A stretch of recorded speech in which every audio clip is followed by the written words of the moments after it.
The Powers Project. And I'm here with the amazing Jesse Lee Peterson.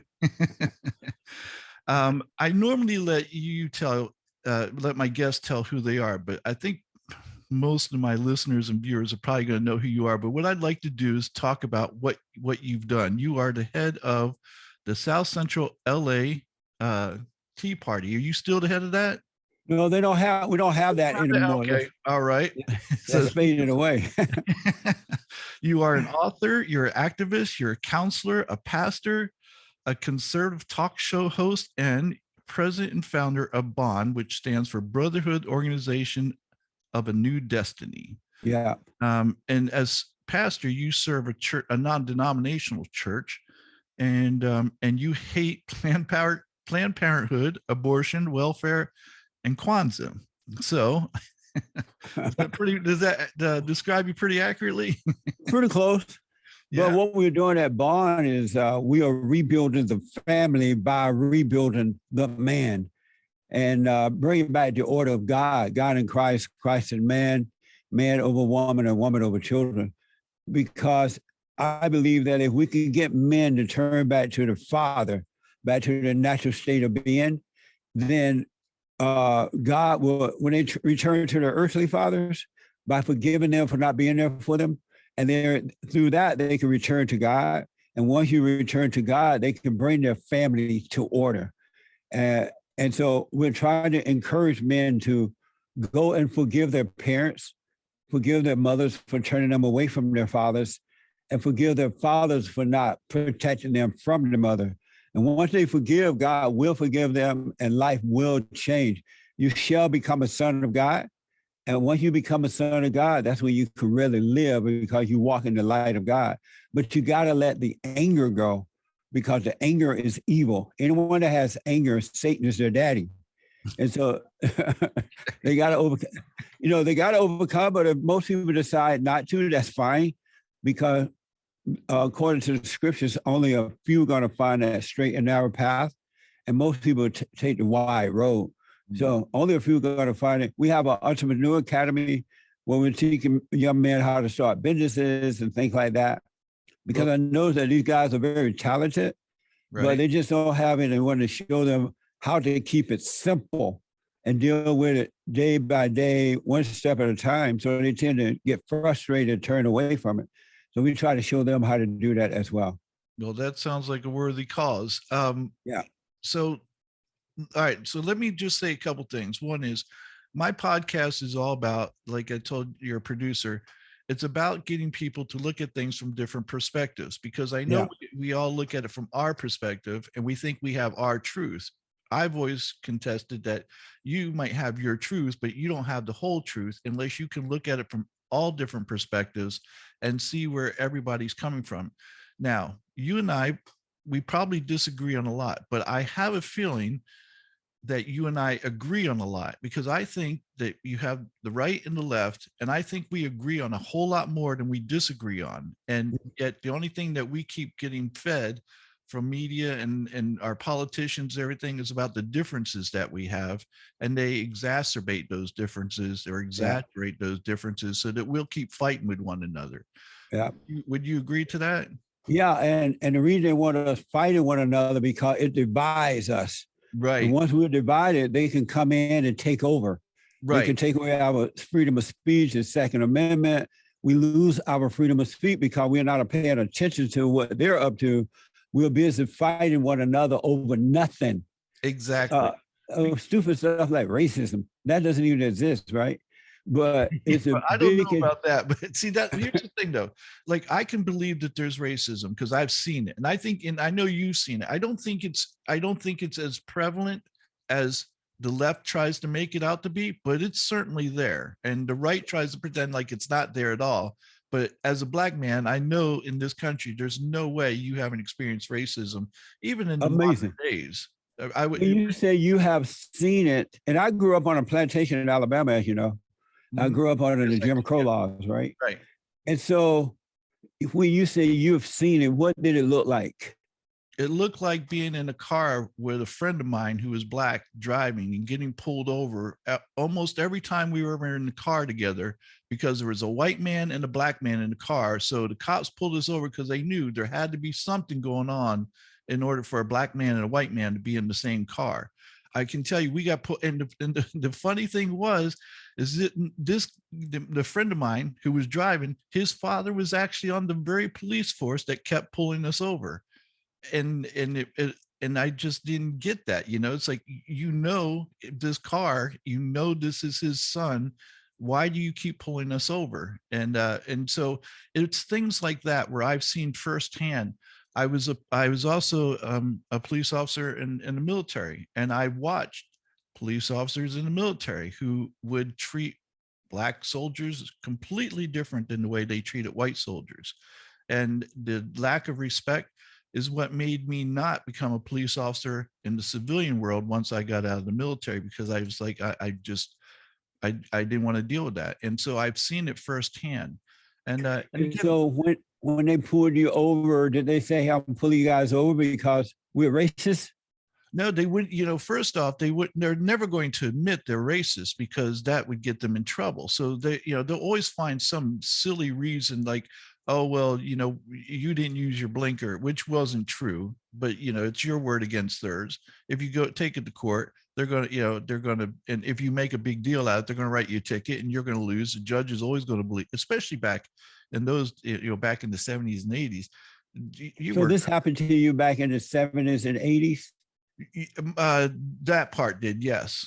Oh, okay. And so, and I think racism, I think we've come a long way. I think that we've done good work. I think there's less of it, but it still exists. There's no doubt that it still exists. I mean, I've been out on the street and heard, the N-word yelled to some black people were walking down the street, just happened to be the same street. It's a tourist area, for no reason. So I know that it's still out there. I know it still exists. And so when you say that, I have seen it because I'm black. As a black man, I've seen it. And why do you think I've seen it? Because I'm black? Well, one, because I heard you. I watched one of your shows where you said you saw it, and you admitted, yes, there was racism, but I think you think the same way I do. Is that there's racism out there. We know it's out there, but it's not to the extent that some people would like you to believe it is. And it's so that was from one of my old shows? No, it wasn't. It was like maybe 2 or 3 years ago it was from.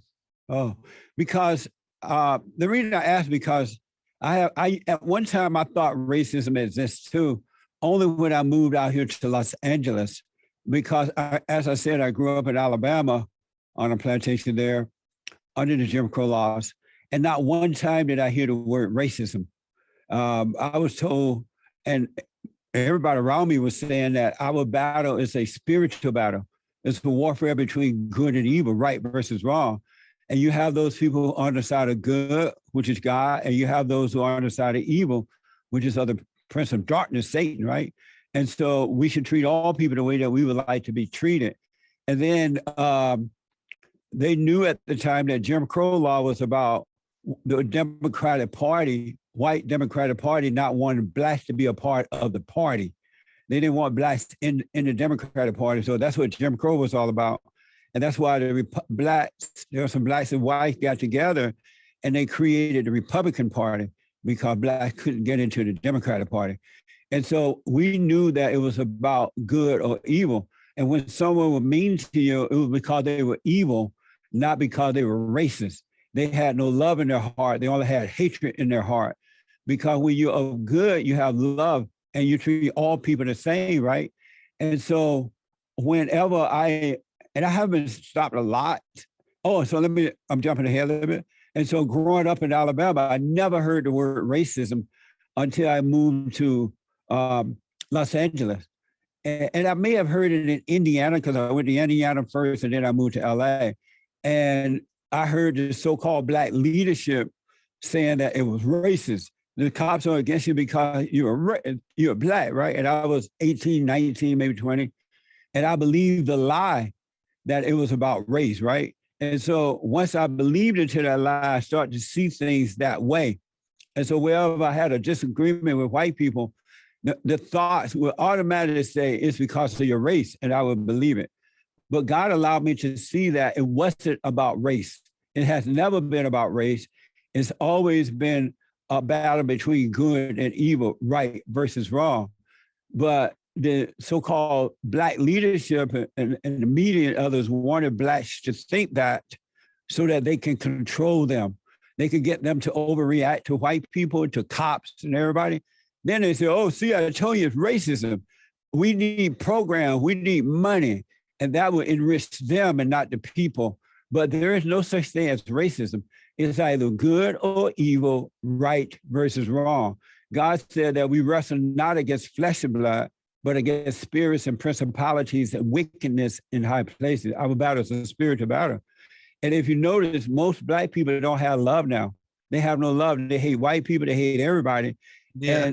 And the more you give them, the worse they get. We've given them affirmative action and everything, and they're only getting worse because the problem is with them, is not with someone else. All right, let me push back just a little bit here. Okay. First off, you say it's not racism, it's hatred. And I agree, yes. But that's what racism is. Racism is hatred against a race. Misogyny is hatred against women. Homophobia is hatred, or is against gay people. It's still hatred. These are just the names of that hatred dealt out to the different groups. That's all it is. Racism, it's a semantics. You can say racism or hatred, it's the same thing. No, it's only because the heart is wicked. That's why God said you must be born again. Yeah. Now the world is putting titles on it, like what you just said. Oh, it's because of Black. It's because you're a woman. It's because of this. It's not because of that. It's because the heart is wicked. I'm sorry. Sometimes it is. The heart is wicked. Don't get me wrong. I agree with you. The heart's wicked, but it's wicked for different reasons. It's wicked because somebody doesn't like a Black person because of an experience they had, or they don't like women because of an experience they had, or they don't like gay people because of what they think they are, or who they think they want them to be, or whatever. So it's still an idea in their head that they don't like something, they hate something for whatever made up reason in their head. That's why they hate them. So I agree with you, it's in the heart. I agree with you, it's hatred, but I don't see anything wrong with calling it what it is, because while I agree with you, not all of it is racism, not all of it is misogyny, not all of it is homophobic. But to say that there's none of it, that's less than genuine. Well, that's I can absolutely tell you that it has nothing to do with the color, male or female, homosexual or lesbian, or any of that. It's the heart is wicked. So when you have anger, anyone that has any iota of anger, they're living in the darkness of their imagination. And so they think that their ideas are their own, not realizing all ideas goes against the spirit of Christ, right? Because human beings don't get ideas. They come from darkness of their imagination. And if you believe that your thoughts are your own, you will believe it into darkness, thinking that you're thinking that, and not realizing that all thoughts are all lies all the time. There's no such thing as a true thought, right? You think that your ego is you, and it's really not. You have identified with it. That's why God said, bring all imagination, bring all thoughts into captivity, because they're not from him and they're not from you. And people live in their head, they're overreacting to situations. And in overreaction, they've been driven by darkness, thinking that it's their ideas. Okay, so I've heard you say this several times, and I kind of was confused on that, because I'm thinking, all right, so are you saying that, people who have ideas, like people who are inventors, who created air conditioning or created refrigerators or created, the polio vaccine, that those were evil ideas, like those ideas are wrong? Those talents did not come from the person. They came from God. But God give us idea that regardless of whether you think it came from God or not, God put it in their, if you think it came from God put it in their head, and they got this idea, hey, I figured out how to solve the polio, or I found a cure for polio, or I discovered how to make air conditioning, which if I think it was Dr. Carrier, and if I was president, he would have a day all to himself for inventing the air conditioning. You can't live in Florida without air conditioning. That's right. That's So, right. so there's still ideas, regardless of where they come from, where you think they come from. It's still an idea that's planted in their head that they act on. It's it's not just they don't just blindly just do something without a thought in their head. They just Would you agree? But those what you call ideas, they're not their own, but the people take credit for it, right? But it's God who is inspiring them to do it and giving them the talent, the know-how to do it. And so I know that there are gifts, there are talents that people have, and they come from God. But human beings don't have their own ideas. They're either encouraged by evil or encouraged by good. And if you notice, people who live in their head, they have no peace. All those who believe thoughts of their own have no peace. They're up because the thoughts can make them feel good. They feel really great. And then and the thoughts tell them, oh, today is great, tomorrow is even better. And as soon as they're feeling good, they're feeling bad because thoughts say, oh, you're no good. This is not going to work. Nobody love you. And they'll believe that. So they up and down in their head, believing the lies of the prince of darkness.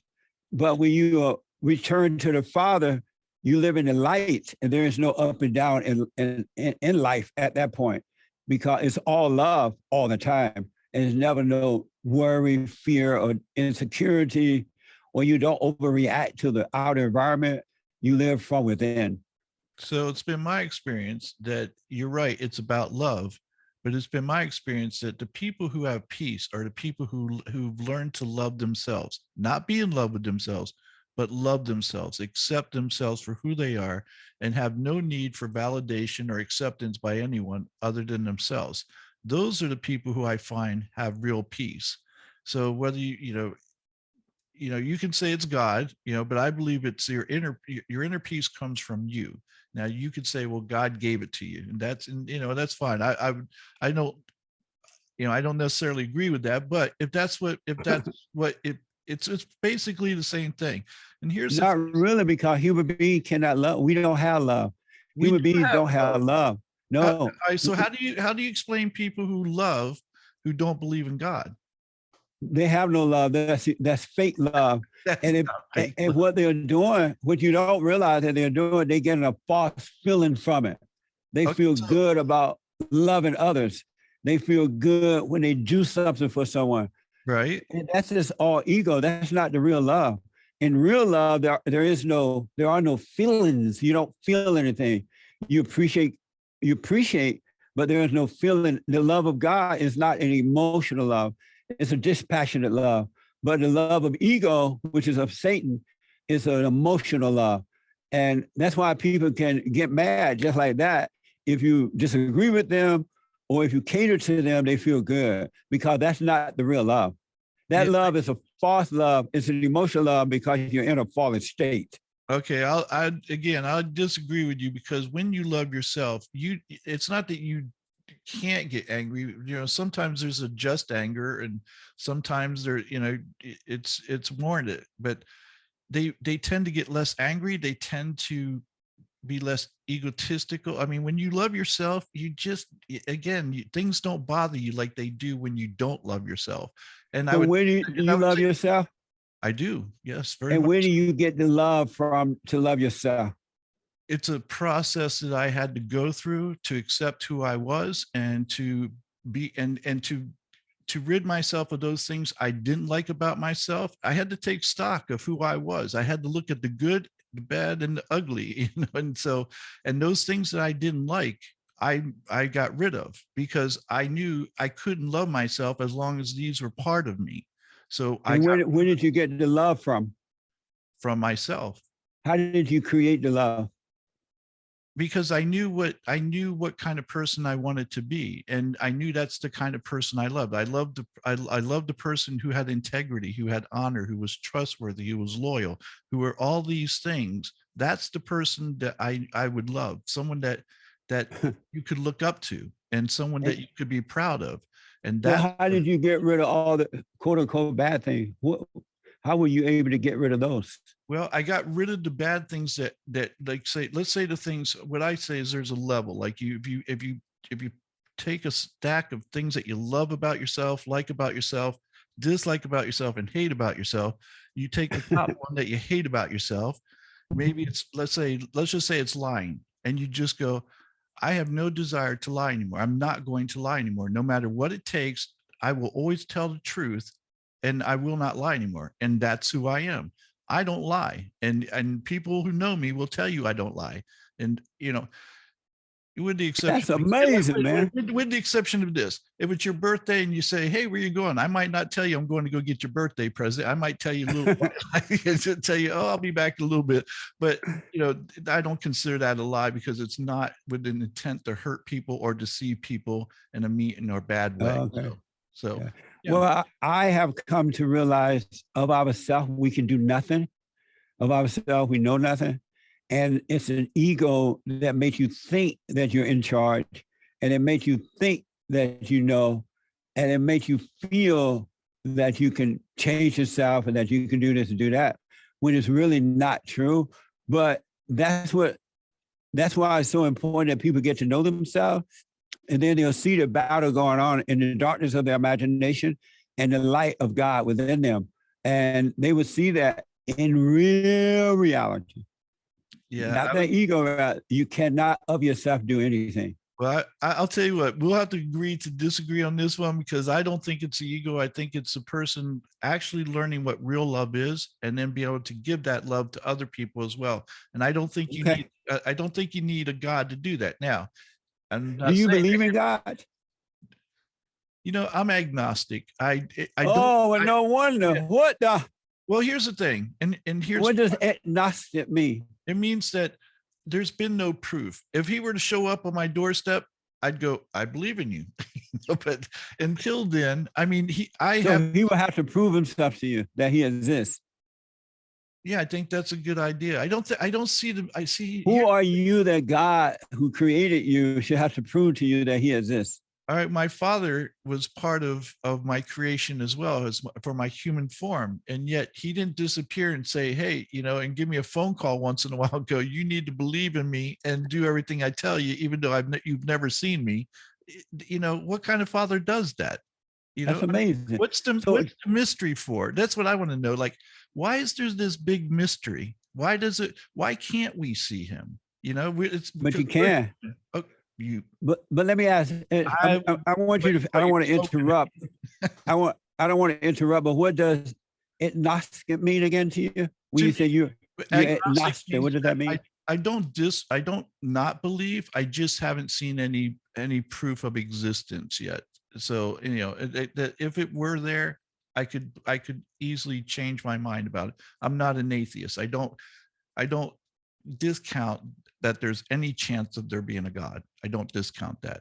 So, I even probably believe that there is something out there, what you probably call God, that is greater than us, but I have no proof of it. I feel something about that.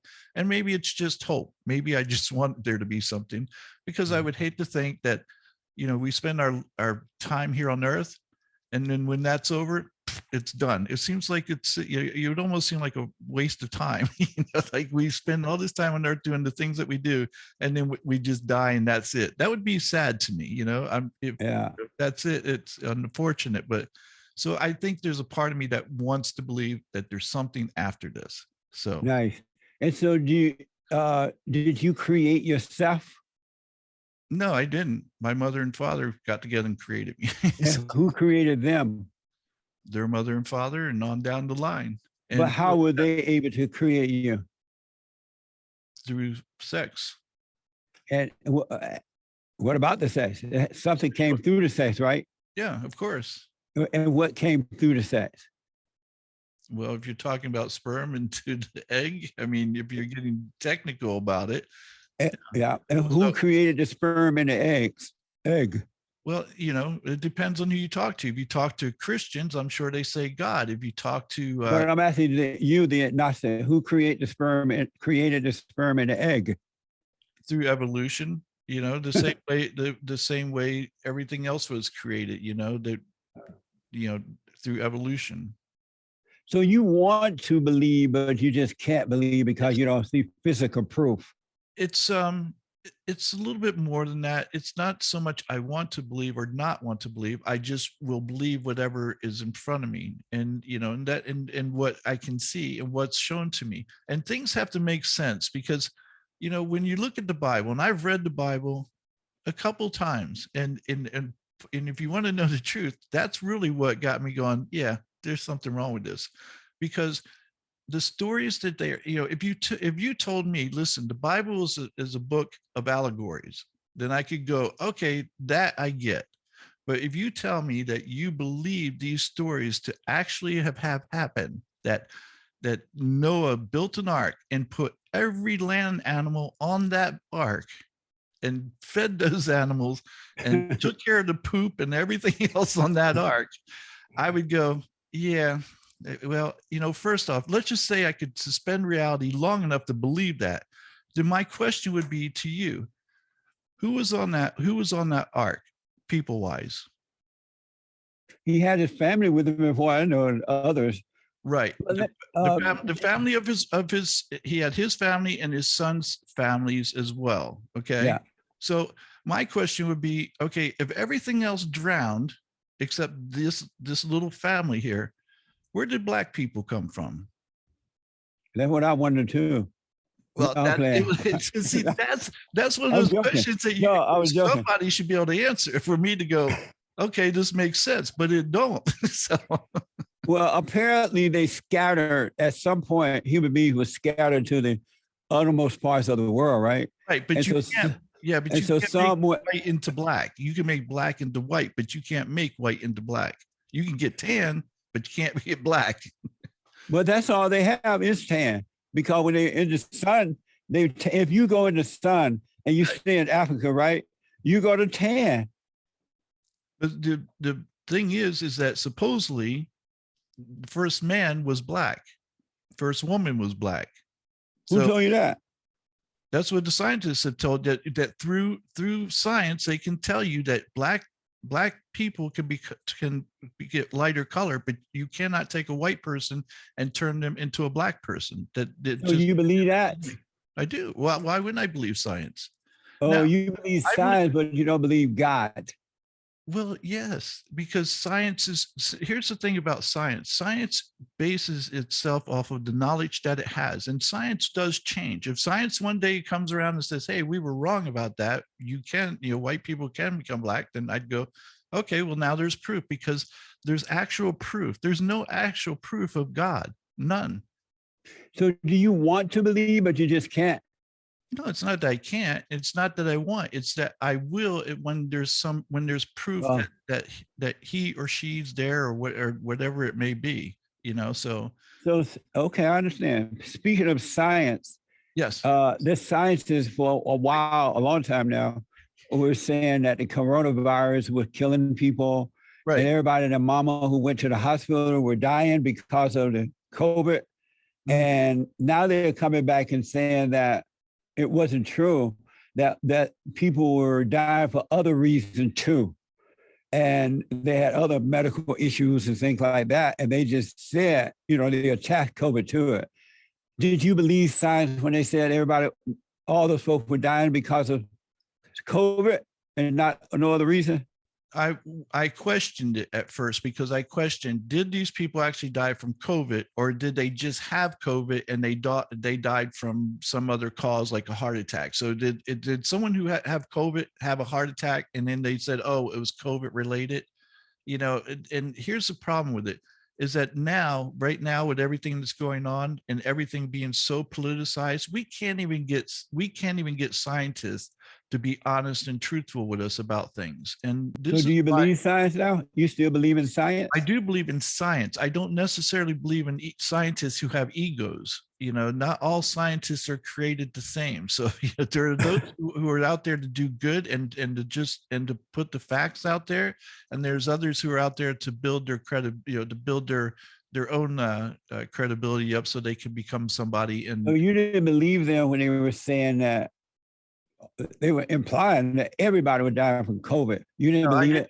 Well, first off, I didn't hear anyone ever say that, but Well, they didn't say everybody, but they gave an impression that the hospital was overflowing with COVID patients rather than any other reason or cause of death. Well, see, here's where we go, where people are telling the truth, but they're not being completely honest. So when they talk about the hospitals overflowing, they were talking about the ICU units, and those are only a small part of the hospital.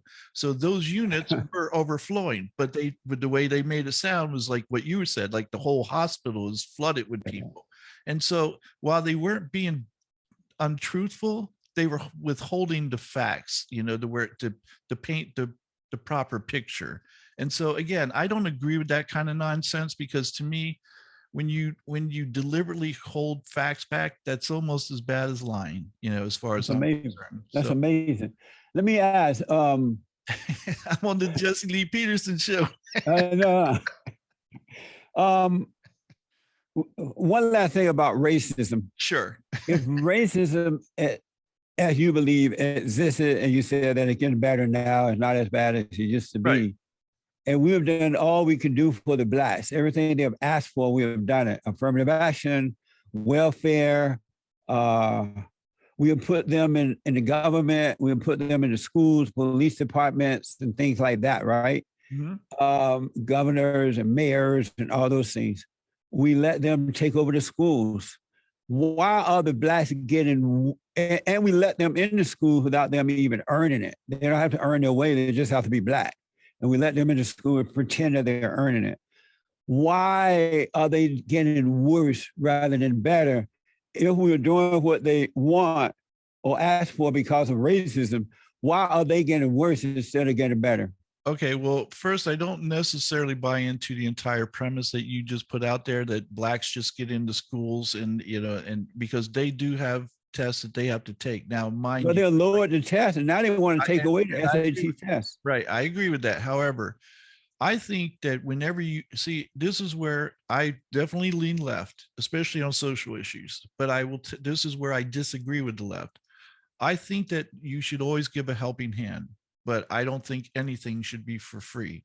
I don't think you should give welfare for free. I think that if there's a family that needs help, because you're all about keeping the husband in the family and keeping the man in the family, and I agree with you. And the way you do that is you say, look, we'll help you out, but the breadwinner of the house, at least one of you, have to work in order to earn your way to get this welfare to help you out. And because here's the thing, when you give things to people, one, they don't appreciate it as much as they appreciate it when they work for it. And two, it takes away their self-esteem, their dignity, they lose that when they start depending on someone to take care of them, because they don't know absolutely take care of themselves. So that's where I'm a big Bernie Sanders supporter. I disagree with him about free healthcare or free college. I think that there has to be some responsibility on each person. If you get free healthcare, then you better do what the doctor tells you. If you are not willing to take care of your own health, why should the taxpayers pay for it if you're not willing to do anything for yourself?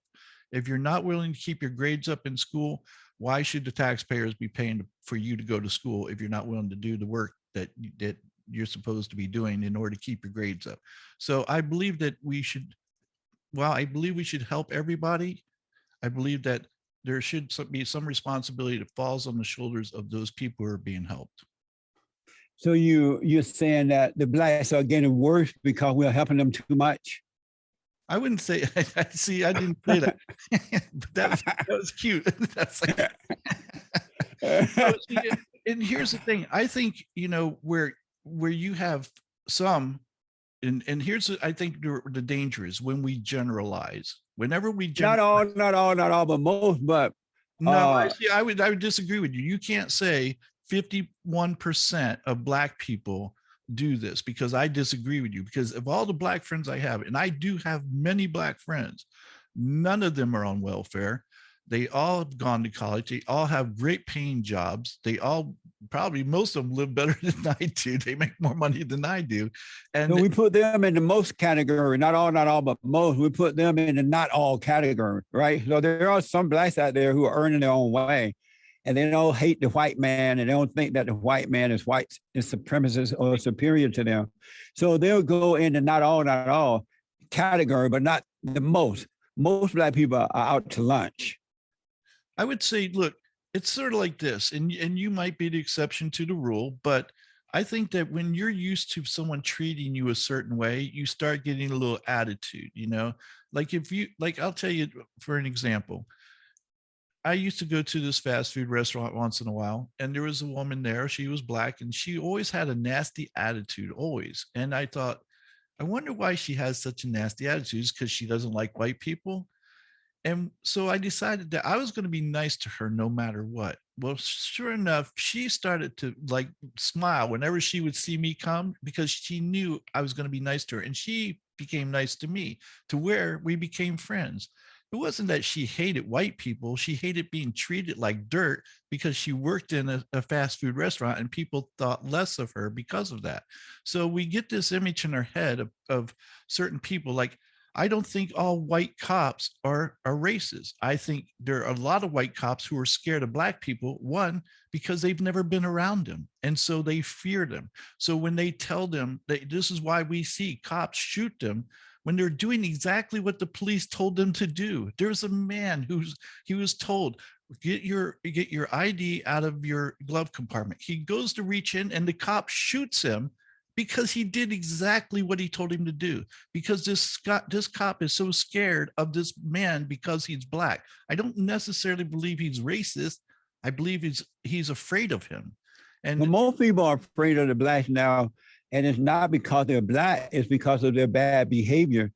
see, And so cops are not afraid of blacks because they're not been around blacks. They're afraid of they have to protect themselves from being attacked by the blacks once they're stopped, because they see that how the blacks act, and so they're on an alert when they're stopped by the blacks. It's not because they have not been around black people. Cops treat everybody the same. It's just that blacks, when you see them in the media and in their own communities, they're disobeying the cops. They're robbing. They're stealing.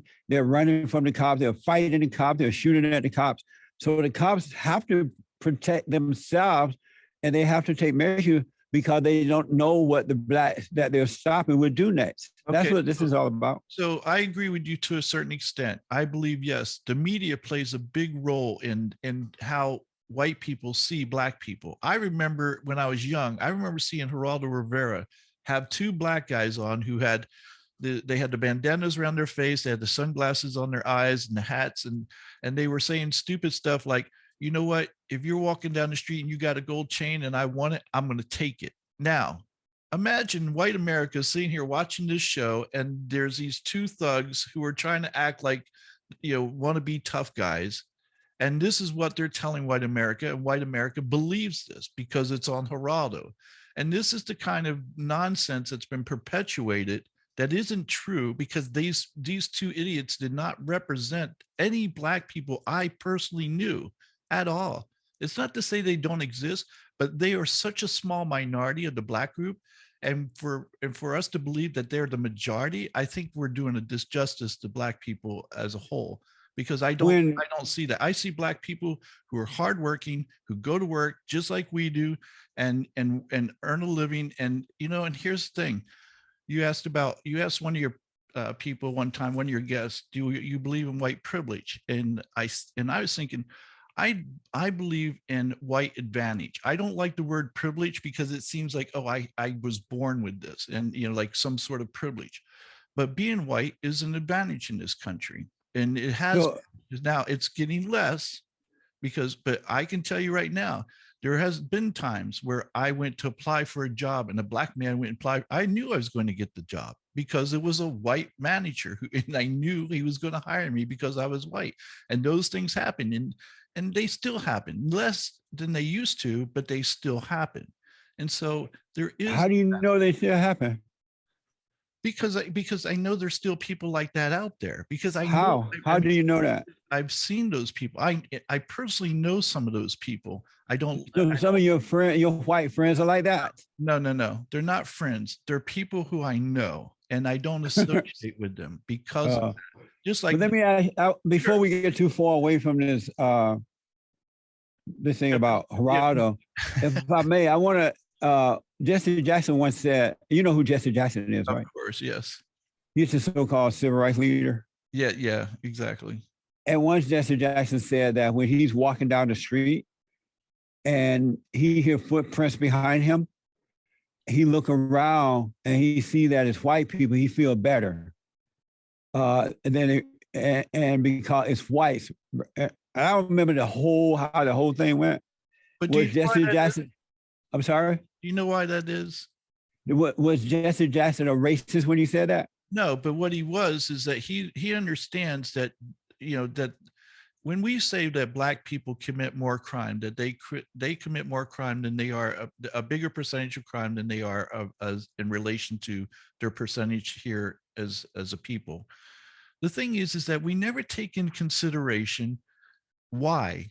Why do Black people commit more crime? Is it because they're doing so well and they just have nothing better to do to commit crime? Or is it because economically they've been kept down for centuries and and even in the past decades to where That's amazing. They don't have the same opportunities. And again, it's all getting better, and I acknowledge that, but it's still not equal. And so let me ask, what you say? No, Jesse Jackson wasn't a racist for saying that? No, I think he just thought. If a white man has said that, would he have been a racist? No, but they would have classified him as a racist. And that would have been wrong. Of course, it's wrong. It's wrong to call anybody something just because you don't like their thought or the way they think. If that's not his intent, if he's not a racist, if he doesn't hate Black people, then he's not a racist. It's that simple.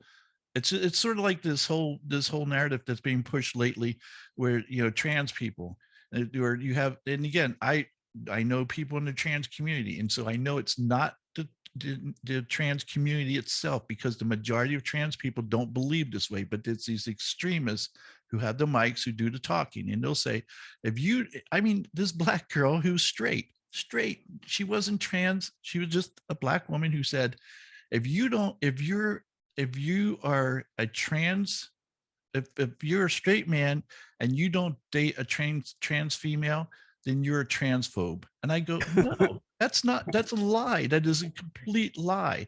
But see, here's the thing. Again, the media likes to push these extremist views because, as you said earlier, when at the beginning of the show, they like to keep us separated and divided, and that's how they do it. But if the Blacks were not acting out, they couldn't put it out there. And nowadays, they are less likely to put out the bad behavior of the Blacks, and they're more likely to look for something that whites are doing, and they'll show that first. For an example, when the Blacks were going around and knocking out the Asian people, they would knock them out, rob, and do that. Some of the media was saying that it was white people doing it, when it was really the Blacks doing it. Yeah, and they didn't want to. They call it white supremacy. It's because of white supremacists, right? And so nowadays the media is less, especially liberal media, is less likely to put out the bad behavior of the Blacks and more likely to put out bad behavior of whites. Have you noticed that? Well, I noticed this. I noticed the dishonesty on both sides. So yes, I didn't hear anyone say that it was white people knocking out Asians. I didn't. Yeah. I didn't hear that or see that. But to be honest with you, I don't tend to look at the mainstream media anymore. I tend to look at friends like Kyle Kalinske that you've had on your show, because here's the thing: whether I agree or not, or don't agree with Kyle Kalinske, I know he's a good faith actor. I know every time he comes on and and reports the news, he's doing it that he's being completely honest in the way that he does it. So, those are the people I look for. I look for people who are being honest. And so I've done away with CNN and CNBC and Fox News and all the rest of You them. got rid of Fox as well? Oh, they're the most dishonest I think I've ever seen. What the? Especially those two knuckleheads on the morning show with that female Ducey and that other those two. They couldn't tell the truth if their life depended on it. Seriously. But all right, so that's amazing. So let me get back and asking you a couple of questions here. Yes, sir. Yes, sir. But hey, I'll tell you what, if you ever want to have me on the show, I'll be happy to answer all these questions for you. Absolutely. So you believe, or let me see where I want to get in here some good things here, because I know I have a limited amount of time with you. And okay. All right. All right. So let's do this. I was going to ask you some more questions about race and stuff, but I'm going to jump to this. What is your definition of an alpha? One that loved God with all his heart, soul, and might, and he's only of love and not of anger. Okay, so he's guided by what is right. So what is your definition of a beta? One that does not believe in God. He is angry, out of control, overreacts, not able to lead, but is a follower of some other human being. Okay, and what is your definition of a man? The same thing, one that loves God with all the heart, soul, and might. So, and he has no anger at all. Okay, so your definition of a man is the same as your definition as an alpha. Yes. Okay, so what if you have a man who doesn't believe in God, but he doesn't get angry? He completely loves people and he doesn't get angry, but he doesn't necessarily believe in God. Is he not a man? That doesn't exist. It does exist. No. You're looking at him. I can tell that doesn't exist because you, as I said earlier, you know, God said we must be born again, right? And all who are born through the woman are dying, and those who are born of the Father are living. And unless you're born again, your nature is that of in a fallen state. And in that fallen state, you have anger. It's there. And it's just because Satan is your daddy, it is there. And the only way you can overcome anger, no human being, it's a spirit, right? It's a spirit. Right. And so the only way you can overcome that spirit, you must be born of the light. And the light, which is God, which is his nature, which is his love, would get rid of the darkness of anger. Anger is of the devil, it's evil. Okay, so I'm gonna push back on that in a second, but let me ask you this question first. So what about a gay man who believes in God, who is full love, has no anger? Can he be an alpha male? If he totally has been born of God, yes, he would become an alpha male, because God would take away all the evenness of the heart. He would clean the heart first, and then he would clean up the rest of that person. Absolutely. So what does that mean to clean him? Like you take a Brillo pad to his heart or something, or what? Clean him of all his unrighteousness, because when you're in a fallen state, you are of unrighteousness, right? So when you're in that fallen state, you look for things outside you to make you feel better: alcohol, drugs, and sex, and all that stuff, right? But once you're born of the Father, you now have peace, and so you don't have to reach outside for anything to make you feel good, because you're not feeling bad. You're not, and so would it surprise you if I told you that it's possible for a gay man to have all those feelings that you just expressed and still be gay and have love for his partner, to be able to express love to everybody and still believe in God? Would you believe that? No. Why? Because once you're of the light changes, it renews your mind. Right. It allows you to see that of yourself you could do nothing.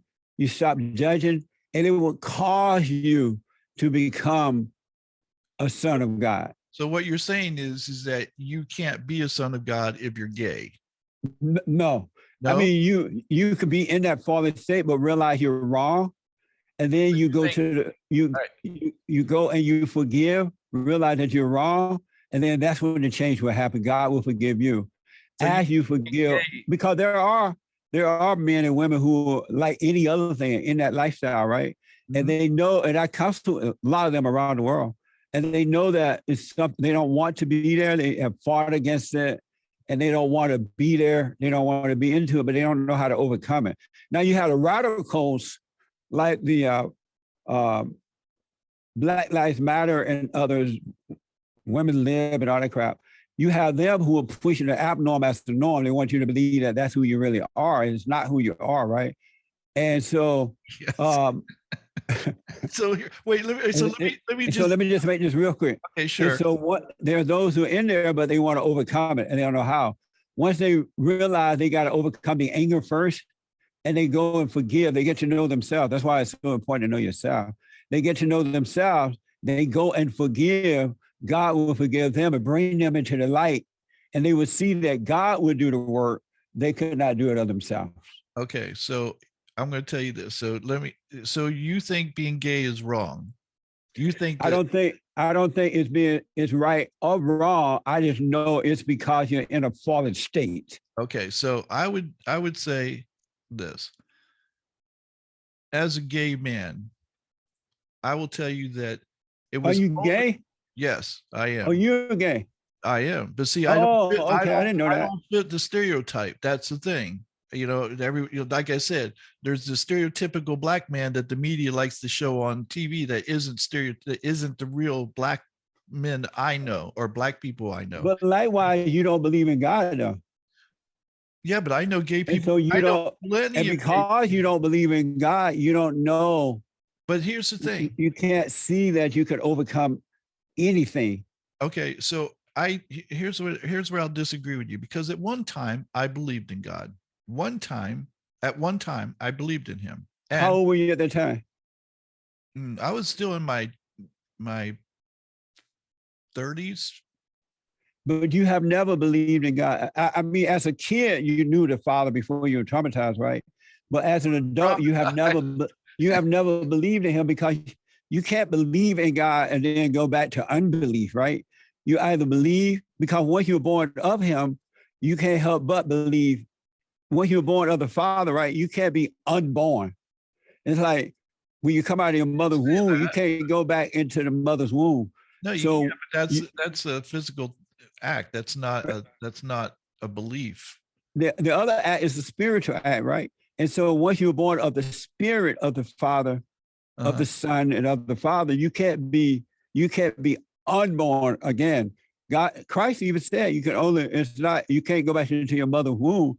Likewise, when you're born of the Father, you cannot be unborn. You believed about him, but you did not believe in him. No, if you had believed in him, let me tell you, if I didn't believe in him, I wouldn't have fasted 5 days. And I'm not talking about just food. I'm talking about water, anything. For 5 days, I fasted. I prayed. I wanted to be anything but gay, like those people who came to you. Right. But you know why I wanted to be anything but gay? It wasn't because I thought gay was this, horrible thing. What I thought is, I don't want to be different from my friends. I don't want to be ostracized. I don't want people to not love me because I don't live up to what they expect me to be. And that's why people come to you, not because they think that being gay is wrong. It's because they don't want to deal with what gay people have to deal with, being told. No, I never hear people say that. I have heard the radicals say that, but the ones who really want to overcome it, they want to overcome it because they have conflict. They know that something is wrong. They're ashamed of it because they know that it's wrong. That's why it's good to have shame, because shame can protect you from the world, right? And you know something's wrong. And so those who know that, they are able to overcome, but you have the radicals who have pushed it. Oh, you just don't want to be that way because of what other people think, and you want to fit in and all that, right? That's not the truth. Okay, Jesse, you and I both know there are people out there in the world who are in the closet, who are gay, and they'll never come out. And this is what I'm going to tell you. I knew a gentleman. I don't know about never, because people. There are some. I mean, there's some out there who will never come out. I knew a gentleman. Well, that would be because they have accepted as a norm. No, here's what happened. There was a man who was 65 years old, and I counseled him about him coming out of the closet. And he told me, as long as his mother was alive, who I think at the time was 88, if I remember correctly, he said, as long as she's alive, I will never come out. And I said, do you not think that she knows? And he goes, I don't care. He goes, I will not do that to her, because he knew the stigma that came with being gay. And he didn't want people to think less of his mother because he was gay. So he refused to come out. Unfortunately, God bless that man. no, it's not God bless, because this is what happened, Jesse. He died that year. He died before his mother. And this man lived a miserable life because he could never be who he was meant to be. And I know you don't believe it's a choice, or that you think it's a choice that they weren't born that way. But I can tell you, No, it's come from the. Let me ask you this, because I know I got to run. I got to ask you this. You said you fasted for 5 days? Yes. No food, no water, and all that? Right. Yeah. Do you know how dangerous that was? And I was too stupid to even realize how dangerous that was, because I thought I need to do what I got to do to change this. And it didn't change. And you can imagine the disappointment when I didn't change. And you know what? Yeah. The day I finally accepted myself and for who I was the day I felt the world just drop off my shoulders. Amazing. So let me ask, did you, during the time that you were fasting, did you go and forgive your mother? Forgive her for what? Because I love you, my mother. It's not forgive her for turning you away from your father, for being impatient with you, for imposing her will. If you did all that fast, my point is, and then I know I got to go here. Okay. The point is, you did the fasting and everything, but you didn't do the one thing that was most important, more important than the fasting and everything else. You did not go and forgive. There was nothing to forgive my mother for. Did you forgive your father? There was nothing to forgive my father for. He didn't. That's why you didn't overcome it, man. You need to go and forgive. Get to know yourself. If they haven't done anything wrong. They have. They're not perfect. They have. They're not perfect, but they never did anything to me. They both loved me. Your mother made no mistake, or she did nothing.